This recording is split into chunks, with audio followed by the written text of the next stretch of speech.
그 민정수석 문제는 조금 계속 논란이 되는 것 같습니다. 오광수 수석 문제는 있는 것 같아요. 본인도 뭐 인정을 했긴 하지만 예. 사실 좀 심각한 거라고 봐야죠. 현행법 위반이에요. 명의 신탁한 거잖아요. 네, 그렇죠. 부동산 실리관리자 명의 등기에 관한 법률 위반이 되는데 처벌은 안 될 겁니다. 시간이 많이 지나서 공소시효가 넘어갔기 때문에. 네. 근데 이제 이 사람 업무가 뭐냐면 이런 사람 찾아내는 거예요. 그러니까. 네가 해봤으니 잘 찾아내는 이게 되는 거잖아요. 네. 아니, 이게 되는 거예요. 제가 비아냥 그린 게 아니에요. 네. 내가 다 해봤거든. 그래서 내가 잘 찾아낸다. 이게 되니까 문제가 되는 거예요. 네. 다른 직업이면 그래도 그나마인데 민정수석은 인사 검증을 이제 해야 될 사람인데 제일 결정적인 게 뭐냐면 몰래 재산 축적하려고 우리 법질서 어겨가면서 빼돌리고 그렇죠. 다른 사람 명의로 하고 이게 지금 이걸 본인이 한 거잖아요. 그러니까 지금 이제 차명으로 부동산하고 그러니까요. 또 차명으로 또 그 계좌거래 그렇죠. 하는 게 또 확인이 됐어요. 네. 예, 이게 이제 그 인수위가 없는 그 한계점을 이제 정확히 보여주고 있고 앞으로도 아마 인사 검증의 문제로 장차관 마찬가지로 이제 몇몇 그런 오점이 있을 수 있겠죠. 네. 인수위가 있었다면 에드벌룬도 띄워보고 또 많은 어떤 네, 검증 과정을 들어보고. 거치는데 이번에 짧은 시간에 그래도 많은 국민들께서 비난을 위한 비난이 아니라 비판 네. 어떤 허점, 오점 등등에 대해서 지적하고 하는 이런 부분들은 참여 민주주의로서 굉장히 좋았던 것 같아요. 네. 그럼에도 불구하고 이제 쓰셨을 때는 뭔가 분명한 목표점이 있다, 지향하고 있는 점이 있다라는 거는 그런 생각을 해요. 네. 인사권자로서 분명히 그 비판을 보고를 안 받았을 리는 없잖아요. 네. 그럼에도 불구하고 내가 이 사람을 꼭 써야 되겠다 할 때는 분명한 어떤 목표점이 있었다.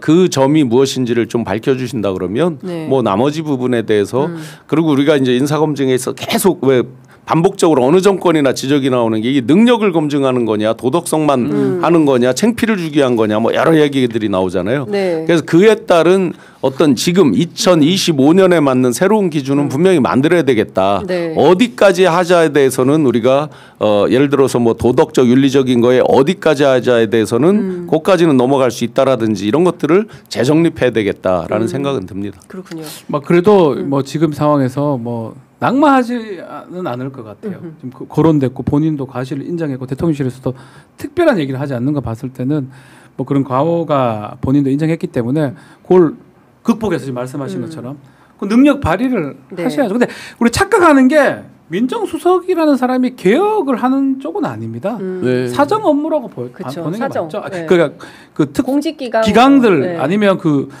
권력 기관들 네. 감시하거나 네. 거기를 좀 인사 그런 것들 하는 거기 때문에 인사검증. 그렇게 바라봐야 될 것 같아요. 한 가지 시스템적인 걸 근본적인 거를 좀 말씀드려 보겠습니다. 중앙인사위원회라는 게 있던 적이 있습니다. 네. 약간의 뭐 완전 독립적이진 않지만 이제 객관적 독립적으로 뭘 관리한다 이런 느낌으로 있었는데 지금은 이제 인사혁신처라고 그래서 네. 정부의 부처로 있죠.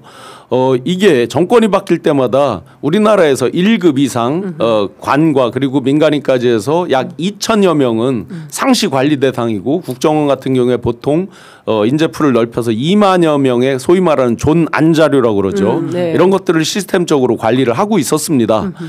예를 들어 제가 이제 장관급으로 발탁될 때 자가 진단 항목을 220개 항목을 자가로 답을 하게 돼 있고 재산에 대해서 오픈을 하고 어떤 법적인 거 형사적인 거 이런 걸 다 제출하게 돼 있어요. 220개를 답하다 보면요. 어렸을 때 내가 왜 그랬지 내가 친구랑 왜 싸웠지 막 이런 굉장한 그 막 후회가 되기도 하고요. 진짜 거의 모든 게 막 나오고 합니다. 그런데 문제가 정권이 바뀌면 이걸 다 폐기하고 특히 이번 정권은 용산을 무덤화하고 다 버리고 도망가듯이 가버렸잖아요. 네. 그거를 어느 정도는 평가 부분을 제외한 객관적인 팩트 부분은 좀 인수인계를 할 수 있는 국가적인 시스템을 좀 만들어야 되겠다라는 생각은 합니다. 네. 평가는 정권의 입맛에 따라서 이 사람은 어느 정권에 줄 섰다 말았다 이런 식으로 그 평가가 달려 있을 테니까 네. 그 부분은 삭제를 하더라도 좀 어떤 국가 인재에 대한 데이터베이스 이런 네. 것들은 좀 체계적으로 관리해야 되겠다라는 게 생각입니다. 알겠습니다. 이제 시간이 다 돼서 마무리를 하긴 해야 되는데 이것만 마지막으로 여쭤보도록 하겠습니다. 어제 취임 1주년 기자간담회를 가진 우원식 국회의장이 국민청원 50만 돌파한 이준석 의원 국회 윤리특위 이거 어떻게 해야 되냐. 그랬더니 이제 더 이상 미룰 수는 없다. 그래서 관련해서 양당에 이제 합의도 요청하고 만약에 잘 안 되면 좀 이끌어보겠다. 이 문제가 어떻게 해결해야 된다고 보세요? 글쎄요. 제명이 되려면 이제 200이 필요하거든요. 200석이 필요합니다. 저는 뭐 윤리특위를 거쳐서 올라가긴 올라갈 것 같은데 제명은 안 될 것 같거든요. 느낌상. 근데 본인은 또 뭐 안 된다고 네. 또 괜히 또 얘기를 하더라고요. 네. 입 나불거리지 가만히 있는 게 좋은데 괜히 본인이 또 입을 네. 또 여시는데 네. 의원님 이준석 의원이 네. 이 사실은 민주당이 한 180, 190인데 네. 국민의힘에서 이준석 의원 싫어하는 사람 꽤 많아요.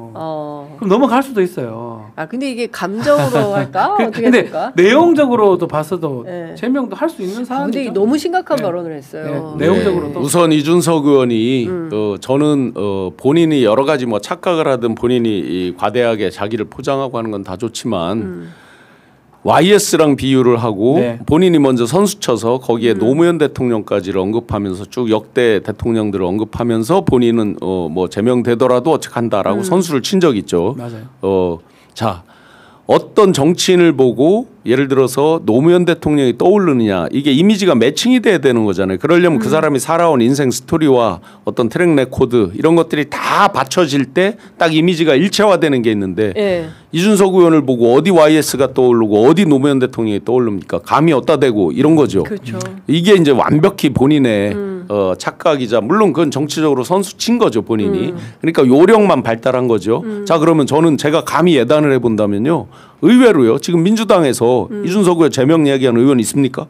없어요. 국민의힘 저 정당 해산 민주당에서 얘기하는 사람 있습니까? 없어요. 없습니다. 자 그러면 어떤 현상이 있을 수 있느냐. 아까 그래서 제가 대주주 말씀을 드린 거예요. TK라는 지역이 지금 대주주화돼 있죠. TK에서 바라보는 이준석 어떨 것 같습니까? 본인이 마지막 유세도 거기서 했지만 맞아요. 야 임마 너 때문에 임마 진 거야. 산술적으로 그렇게 나오죠. 자 그러면 만약에 제명 청원이 왔을 때 누가 찬성하고 누가 반대를 하느냐에서 국민의힘에서 자기들이 찬성하고 민주당에 엎어칠 가능성이 꽤 높아요. 민주당 의원분들 생각보다 그렇게 찬성하고 막 하지 않을 수 있어요. 이거는 정략적 이런 걸 떠나서 자유투표로 뒀을 때 분명히 그럴 수 있습니다. 왜냐하면 우리가 그 사람에 대해 정말 괘씸하고 하지만 그에 대해서 제명 아무도 얘기를 안 하는 이유들이 다 있는 거죠. 그런데 국힘에서는 정말 꼴 보기 싫은 거예요. 그래서 오히려 국힘이 찬성이 더 높을 수도 있는 거예요. 그래놓고 통과가 안 되면 네. 민주당 엎어 실 수가 있어요. 실제로. 오히려 뒤집어 씌운다. 그런 것들을 다 계산하고 지금 네. 이준석 의원 자기는 제명 안 된다. 진짜 먼저 설레발치고 그런 모습들이 너무나 천박하고 안 좋은 정치적인 모습들이죠. 그러니까 이제 젊은 정치인이라기보다 참 많이 그렇다. 40대 윤석열 노예한 정치. 40대 윤석열 또는 40대 홍준표라고 하는 말을 본인이 자초를 하고 있어요. 네. 근데 홍준표 시장 돌아와서 당대표 하겠습니까? 홍준표 시장을 찾는 순간이 곧 다가온다고 봅니다. 그걸 계산하고 네. 계속 네가 가라 하와이에서 좀 이렇게 가만히 입 다물고 계시면 좋은데 끊임없는 존재감을 아주 화려하게 과시하고 있는 거죠. 그거 하나는 확실해요. 정치를 안 할 사람은 아닙니다. 그러니까 100% 할 겁니다. 맞아요. 네, 그런데 이제 유일한 변수가 한 분 있죠. 명태균이라고 이제 이 사람이 이제 어느 쪽으로 어떻게 하느냐에 따라서 명태균 씨가 얼마 전에 보니까 페이스북에 글을 올려가지고 한꺼번에 다 정리해 줄까 막 이런 의견을 올렸더라고요. 그래서 국힘에서 비대위 체제를 지속하느니 뭐 당 전당대회를 하느니 여러 가지 논의를 하는데 만약에 비대위 체제를 지속한다면 꼭 추천하고 싶은 비대위원장이 있습니다. 명이라고 있습니다. 네, 뭐 명태균 씨가 계속 글을 올리고 있는데 애국 시민이 특검에서 보수의 수박들을 솎아달라면 수박을 보내주셨다.